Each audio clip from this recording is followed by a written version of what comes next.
हवेली का भूत, दिल दहला देने वाली कहानी। रूहानी ताकतें हमारे आसपास हमेशा मंडराती रहती है। उनकी एक अलग ही दुनिया होती है जो वास्तविकता में तो दिखाई नहीं देती, लेकिन कुछ घटनाएं से महसूस जरूर होने लगती है। ऐसी ही एक हवेली के भूत की है।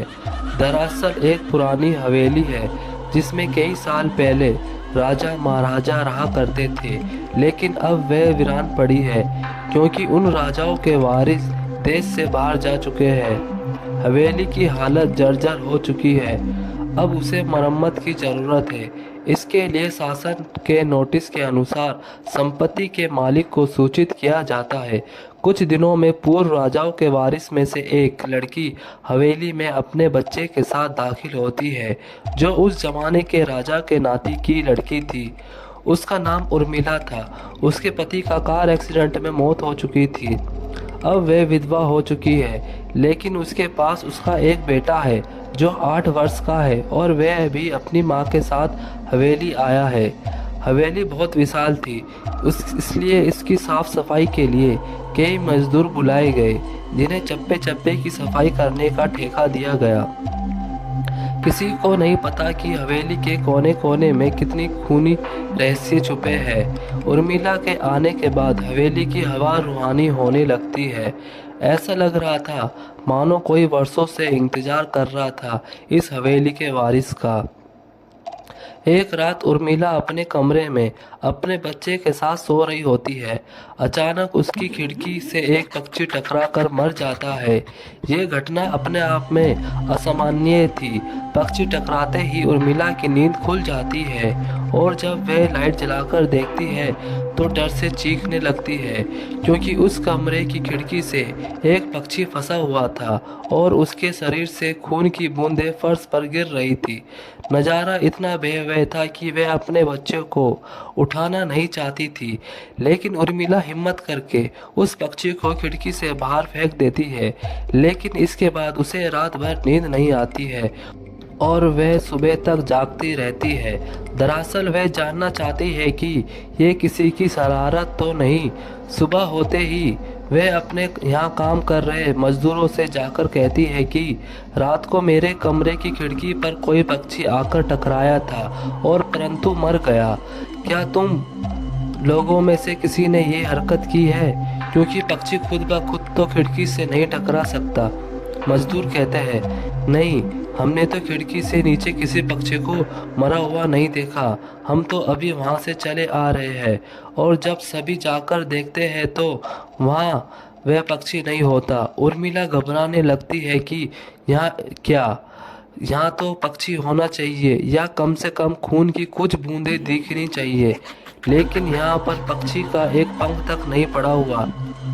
उर्मिला सभी मजदूरों को कहती है कि हवेली में बहुत सी कीमती चीजें मूर्तियां हैं, संभाल कर साफ सफाई करना। मजदूर अपने अपने काम में लग जाते हैं। उर्मिला अपने बच्चे के साथ कमरे में टीवी देख रही होती है कि अचानक हवेली की छत से एक मजदूर नीचे गिरता है। उर्मिला को अचानक लोगों की आवाज़ सुनाई देती है। वह भागकर खिड़की से नीचे देखती है तो एक मजदूर की लाश पड़ी होती है। उर्मिला कमरे से नीचे आती है और इसके गिरने का कारण पूछती है। लोगों के जवाब अलग अलग होते हैं। कोई कह रहा होता है कि इसने खुद आत्महत्या की है और कोई कह रहा था कि ये गलती से गिर गया है। सभी के दावे अलग थे, लेकिन उर्मिला को कुछ अनकही बातें सुनाई दे रही थी। उर्मिला के कान में अचानक एक आहट के साथ आवाज़ आती है, अपने बच्चे को बचा सकती है तो बचा ले। उर्मिला ये वाक्य सुनते ही अपने कमरे की तरफ भागने लगती है, क्योंकि कमरे में उसका बच्चा अकेला टीवी देख रहा होता है। जैसे ही उर्मिला अपने कमरे में पहुंचती है तो उसका बेटा खिड़की से कूदने वाला ही होता है कि उर्मिला उसका पैर पकड़ लेती है और वह खिड़की से लटक जाता है। उर्मिला पूरी ताकत से उसे ऊपर खींचती है, लेकिन बच्चा फिर भी कूदने की जिद कर रहा होता है। उर्मिला किसी कदर अपने बच्चे को काबू में करती है और कमरे के बाहर आ जाती है और वह मजदूर से पूछती है, बताओ क्या है इस हवेली में, क्योंकि ये बच्चा तो ऐसा नहीं कर सकता और अभी ये सब जो हो रहा है कुछ अलग ही चल रहा है। तभी एक बूढ़ा मजदूर उर्मिला से कहता है, बेटी ज़्यादा जानना है तो अपने पूर्वजों की कहानी पढ़ो, तभी इस हवेली का इतिहास पता चलेगा। इस हवेली की कहानी की किताब इसी गांव के सरपंच के घर में रखी है, जो कि बहुत साल पहले मर चुके थे, लेकिन अब भी उनके बेटों के पास वह किताब मौजूद थी। उर्मिला सरपंच के घर पहुंचती है और किताब ले लेती है। किताब पढ़ते ही उसे पता चलता है कि इस हवेली में एक नौकर नौकरानी भी थे, जिनके बीच में बहुत प्यार था और वे कई सालों से हवेली की सेवा कर रहे थे। लेकिन एक बार रानी के शाही गहने चोरी हो गए और उसके शंका में राजा ने नौकरानी को चोरी की सजा दी और उसे जिंदा दफना दिया गया। उसके गम में उसके पति ने भी अपनी जान दे दी और उसके 1 महीने बाद ही उस राजा ने अपनी ही तलवार अपने गले में घुसेड़ कर आत्महत्या कर ली। उसके बाद छोटे मोटे हादसे होने लगे, जिस वजह से ये हवेली हमेशा के लिए बंद कर दी गई। कई सालों के बाद वहाँ कोई आया है, जिससे वहाँ रहने वाली आत्माओं को मौका मिल गया है फिर से बदला लेने का। उर्मिला हवेली का रहस्य जानकर यहाँ से जाना चाहती है, क्योंकि उसे अपने बच्चे की चिंता है। इसलिए वह रात में ही कार लेकर एयरपोर्ट के लिए निकल जाती है। अचानक रास्ते में उसकी कार का एक्सीडेंट हो जाता है और कार पलट कर उल्टी हो जाती है, लेकिन दोनों को कोई नुकसान नहीं होता।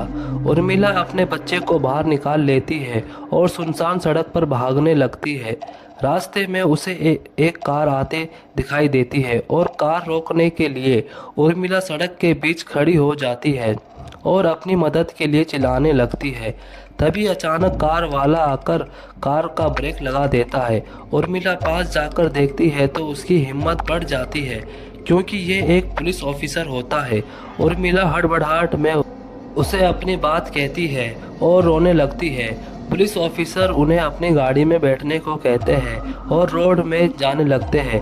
रास्ते में एक बूढ़ा सड़क जा रहा होता है और उनकी कार के सामने आते ही रोड पर गिर जाता है। पुलिस ऑफिसर गाड़ी से उतरकर उस व्यक्ति को देखते हैं। बूढ़ा व्यक्ति बेहोश हो चुका था। पुलिस ऑफिसर उसे गोद में उठाकर अपनी गाड़ी में पीछे बैठा देता है और अस्पताल के लिए चलने लगते हैं। अचानक उस बूढ़े व्यक्ति का हाथ पीछे से पुलिस ऑफिसर की गर्दन तक पहुंच जाता है। पुलिस ऑफिसर झटपटाने लगते हैं और अचानक गाड़ी का ब्रेक लगा देते हैं। गाड़ी की स्पीड कम होने की वजह से कार वहीं खड़ी हो जाती है और ऑफिसर अपनी गन निकालकर बूढ़े की तरफ निशाना लगाकर गोली चला देता है।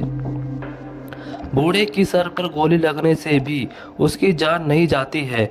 महिला और पुलिस ऑफिसर दोनों समझ चुके थे कि ये कोई भूत है। भूत को देखते ही उर्मिला अपने बच्चे को लेकर बाहर निकल जाती है और इसी बीच पुलिस ऑफिसर भूत की पकड़ से अपने आप को छुड़ाने में कामयाब हो जाते हैं। पुलिस ऑफिसर के बाहर निकलते ही तीनों बाहर रोड से भागने लगते हैं और कुछ देर बाद भागते हुए उन्हें सड़क के किनारे जगमगाती लाइट्स दिख रही होती है। पुलिस ऑफिसर उर्मिला से कहते हैं कि मैडम, ये एयरपोर्ट है, जल्दी चलिए। उर्मिला अपने बच्चों को लेकर एयरपोर्ट के अंदर पहुंच जाती है। एयरपोर्ट में पहुंचते ही उर्मिला की जान में जान आ जाती है, क्योंकि पुलिस ऑफिसर की बहादुरी की वजह से उसके बच्चे की जान बच गई थी। लेकिन हवेली में भूतिया ताकतों का आधिपत्य अभी तक बना है और इसी के साथ खूंखार भूतिया कहानी ख़त्म हो जाती है। अगर आपको ये वीडियो अच्छी लगी है तो प्लीज़ कमेंट करके बताएं और चैनल को सब्सक्राइब करें।